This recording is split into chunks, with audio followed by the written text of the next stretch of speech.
is the after-action report filed by Fleet Commander Sorath Kaney of the Draveth Hegemony's 3rd Expansion Fleet regarding the engagement at Korrath 4. Originally classified, it has since been declassified by order of the Hegemony War Council and distributed to every naval academy in the Compact as mandatory reading. We were not expecting a fight. I want that on record, because what followed has been called many things: a massacre, a catastrophe, a turning point, and I want it understood that the 3rd Expansion Fleet did not stumble into the Korrath system looking for trouble. We went there because every piece of intelligence we had told us the same thing. The human colony on Korrath 4 was defended by a token force. 6 ships, the analysts said. Maybe 8. Light frigates, a generation behind the current galactic standard. The humans had been in contact with the Compact for less than 20 cycles. They were a young species, still learning the conventions of interstellar travel. Their fleet was small. Their technology was derivative. We brought 42 warships. It should have been a formality. The Korrath system sat in a strategic corridor between Hegemony Space and the Villani Reach, and the War Council wanted it secured before the trade summit. The humans had been asked to relocate their colony. They had declined. The Council authorized a show of force, overwhelming numbers, a quick suppression of their orbital defenses, a ground occupation, in and out. No one expected the humans to fight for a world they'd only settled 9 cycles ago. I was wrong about many things that day. That was the first. We dropped out of faster-than-light travel on the system's edge, 42 ships in standard crescent formation. I was aboard the Sovereign Will, a Draveth Command dreadnought, 140 decks, crew of 6,000. She was the pride of the 3rd Fleet. I had commanded her for 11 cycles and never lost an engagement. The first thing I noticed was the silence. No hails, no warnings, no desperate pleas for negotiation. When the Ulvari face overwhelming force, they broadcast surrender offers before the first shot is fired. The Savathi send formal protests and demand arbitration. The Dreth posture and threaten. The humans said nothing. Our sensors found them almost immediately. Not 6 ships, not 8, 12. Holding formation in a loose cluster around the colony's orbital station between us and the planet.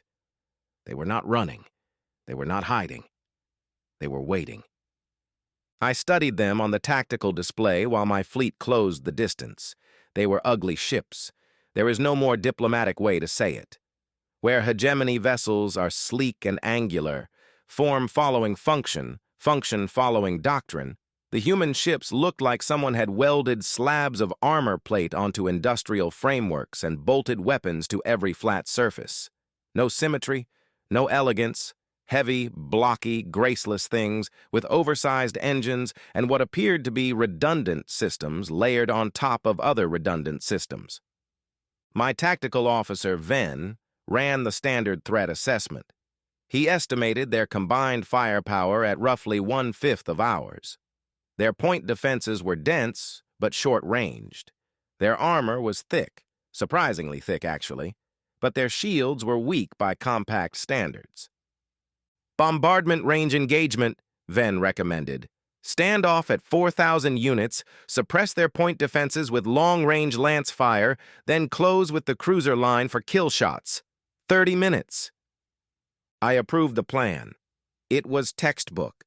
It was how every species in the compact fights: stand at range, trade fire from behind energy shields, and wait for the other side's defenses to collapse. It is civilized. It is efficient. It minimizes casualties on both sides. The humans, it turned out, had not read the textbook. We opened fire at 4,000 units, standard doctrine. Our lance batteries sent coherent energy beams across the gap, beautiful, precise, devastating at range. The kind of fire that collapses shields, strips armor, and forces a retreat or surrender within minutes. The human ships did not retreat. They did not raise shield harmonics to maximum. They did not return fire at range. They accelerated. straight at us, all 12 of them, full military power, engines burning so hard that their thermal signatures doubled, then tripled. Their formation didn't tighten into a defensive sphere, which is what any sane fleet does when charging a superior force. Instead, they spread out, wide, chaotic, each ship on its own vector, jinking and rolling in patterns that our targeting system struggled to track. "They're closing," Venn said. There was no alarm in his voice, not yet. "Optimal lance range in 90 seconds. They'll turn broadside for a firing pass." They did not turn broadside. They didn't stop at optimal lance range. They kept coming. Our lances were hitting them. I could see armor plates shearing off, hull breaches venting atmosphere, and they kept coming. One of their smaller ships lost its port engine array. It slewed sideways, corrected, and kept accelerating on the remaining engines, directly at my cruiser line. "They're not stopping," Venn said again, and this time there was something in his voice. At 1,500 units, they opened fire. I had expected energy weapons, plasma lances, particle beams, the standard armament of a spacefaring civilization. What hit us instead was metal, solid metal. Kinetic projectiles fired from magnetic accelerators at velocities that turned simple slugs of tungsten into extinction-level impacts. Thousands of them. A wall of metal moving at a fraction of light speed, and behind it, missiles. Not the guided, elegant seekers the compact uses, but crude, fast, armor-piercing things that flew in swarms and overwhelmed point defenses through sheer volume. The Bright Mandate, a heavy cruiser on my port flank, took a full broadside from 2 human ships at 1,200 units. Her shields held for approximately 4 seconds. The kinetic rounds punched through the shield harmonics like they weren't there. Shields are designed to disperse energy, not stop mass, and hit the hull beneath. The Bright Mandate broke apart in 9 seconds. 600 crew. I gave the order to tighten formation and concentrate fire. Standard response to a close-range engagement. My captains were well-trained. They moved smoothly, bringing overlapping fields of fire to bear. Then the lead human ship, a heavy vessel, the largest of their 12, broadcasting an identifier that our systems translated as Thermopylae, did something I had never seen in 30 cycles of naval warfare. She cut her engines, rotated on her axis until she was flying backward through space at full velocity, and fired every weapon she had into my forward cruiser line as she passed through it. The maneuver was suicidal. It exposed her engines, her least armored section, to every ship in my fleet. It was also devastatingly effective. She hit 4 of my cruisers in a single pass, crippling 2, and by the time she had cleared our formation and brought her engines back online, the rest of the human fleet had followed her through the hole she'd made. They were inside our formation, between our ships. I want to be clear about this, because it is the part that the War Council struggled to believe.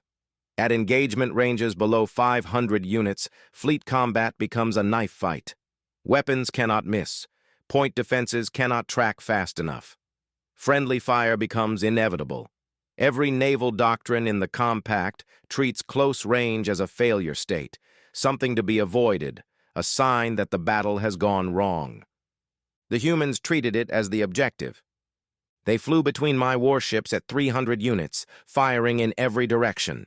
They were taking catastrophic damage. I watched 2 of their ships come apart under concentrated fire. But the ones that survived were wreaking havoc at ranges where our superior firepower meant nothing. At 300 units, their crude kinetic weapons punched through our heaviest armor. At 300 units, their missiles didn't need guidance. They couldn't miss. At 300 units, my ships were hitting each other trying to hit them. I watched a human destroyer, burning, listing, half her hull torn open to vacuum, slide alongside the glorious Conviction and fire directly into the battlecruiser's engine housing at what could not have been more than 50 units of separation. 50 units. You could have thrown a stone across that gap. The Conviction's engines detonated. The blast destroyed the human destroyer, too. I do not think her captain cared. I think, by that point, the crew of that ship had decided that their lives were currency, and they intended to spend them at the highest possible rate of exchange. The Resolute Flame fired a lance volley at a human frigate that had positioned itself directly between the flame and the sovereign will. The frigate was destroyed. The lance volley continued through the debris field and struck my command ship. We lost decks 40 through 57. 1,700 of my crew died to our own weapons. My bridge crew were screaming, not in panic. Draveth officers do not panic, but in confusion, in disbelief. The tactical display had become a tangled mess of overlapping signatures. At close range, with ships on every vector, our targeting systems could not distinguish friend from enemy fast enough. The humans had no such problem. They had fewer ships. They knew which targets were theirs. The battle lasted 11 minutes. I want you to understand what that means. 11 minutes. The hegemony's engagement at Dreth Soval, which we consider a decisive victory, lasted 6 hours. The Battle of the Villani Gate, the largest fleet action in compact history, lasted 2 days. Fleet engagements are long, grinding affairs of maneuver and attrition, where ships dance at the edge of weapons range and commanders seek advantage through positioning and patience. The humans did not seek advantage at range. They did not probe for weakness. They did not circle or feint or test our defenses. They pointed their ships at us and came straight in, and they kept firing until they could not fire any more. We destroyed 8 of their 12 ships. We should have been celebrating. A 2-to-1 exchange ratio against a defending force, with total numerical superiority, should have been a victory. We lost 19 warships, nearly half the fleet. 3 of those losses were to friendly fire. 2 more were to collisions, human ships that had lost weapons capability and simply rammed the nearest hegemony vessel at full acceleration. One of the ramming ships struck the unbroken vow. A battle cruiser with a crew of 2,000. The human frigate that killed her had a crew of 43. The 4 surviving human ships held position around their colony. They were wrecked, venting atmosphere, trailing debris, weapons batteries dark. But they held position. They did not surrender. They did not flee. The Thermopylae was one of the 4 survivors. She had taken more damage than any ship I have ever seen remain operational. Her port side was gone. Not damaged, gone, open to space for the entire length of her midsection. She was holding atmosphere in perhaps a third of her compartments. 2 of her 4 engine clusters were dark. And she was still broadcasting, still tracking my ships with what remained of her weapons grid. I could see fires burning in her exposed decks. I could see her crew moving through the wreckage, sealing bulkheads, rerouting power. They were making repairs. In the middle of a battle, with half their ship open to vacuum, they were making repairs. I withdrew. I gave the order and I withdrew, and I am not ashamed of it. We had the numbers to press the attack. We could have destroyed those last 4 ships and taken the colony. But my fleet was savaged. My crews were in shock, and the human ships were still pointing their weapons at us with what I can only describe as patience. I did not want to find out what they would do when they had nothing left to lose. I had already seen what they did when they had something to fight for. In the days that followed, as we limped back to hegemony space with our dead and our wounded and our shame, I reviewed the sensor recordings. I watched the battle from every angle our surviving ships had captured. I watched it dozens of times. I was looking for the mistake, the moment we could have done something differently, the tactical error that turned a routine suppression into a disaster. I did not find one. We executed doctrine flawlessly. Our formations were correct. Our fire patterns were correct. Our response to their charge was textbook. The problem was not that we fought poorly. The problem was that we fought a species that had built its entire military philosophy around making our doctrine irrelevant. The intelligence failures are well documented. I will not dwell on them except to note the one that matters. We looked at human ships and saw crude technology. Thick armor where we expected shields, kinetic weapons where we expected energy lances, redundant systems where we expected elegant efficiency. We assumed they were behind us. We were wrong. They were not behind us. They were somewhere else entirely, building a military around principles we had never considered because no species in the compact has ever been willing to fight the way humans fight. I have since studied their history. This is the insight that chills me more than anything that happened at Korrath. Humans have been fighting wars amongst themselves for their entire recorded existence. Thousands of years, thousands of wars. They have fought on land, on water, in the air, and now in the vacuum between stars, and they have never once stopped refining the art. Every doctrine they possess was written in the blood of other humans. Every tactic was tested against an opponent that thinks the way they do, fights the way they do, and refuses to die the way they do. We were the first alien species they ever fought, but we were not, by any meaningful measure, their first enemy. And a species that has spent its entire existence at war with itself has no illusions about what war costs. Human naval doctrine has a name. I have since learned they call it the doctrine of teeth, named, apparently, for the way their ancient predators killed. Not at a distance, not through patience, by getting close enough to bite. Close the distance.